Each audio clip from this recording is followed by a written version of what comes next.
Let's go back to opening night, because I was there, and unfortunately we got killed that night. We played Texas A&I, the Javelinas, and we weren't really sure. Couldn't tell much from film, but that year they went on and won the NAIA National Championship with some really incredible athletes. But we got beat. But it was just going from the old stadium. Actually, it just relates to, because the old stadium, great memory is we won our last game. Well, we won our last game. We won 8-6, beat the University of Utah, and it was a really close game. And but to go from that where I played and coached for several years, and all that represented you got to remember, 1975, the opening of Aloha Stadium, 50,000 seat modern stadium, was just like we're talking about the rail a little while ago. It was a mind blower. It really was like, wow.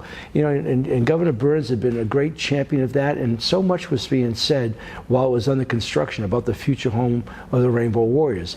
Unlike now they're talking about, well, we're building a rugby, soccer, whatever. Unfortunately, I think UH has been subordinated in that equation, but that was not the case at the time.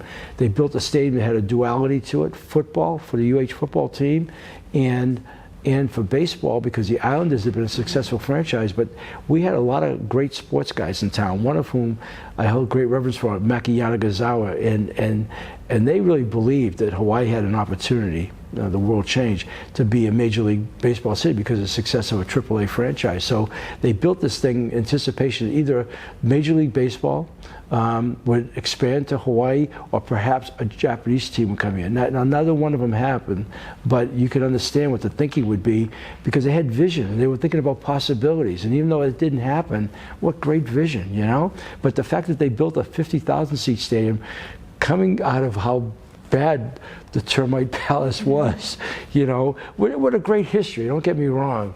That was really exciting times. And here we are now.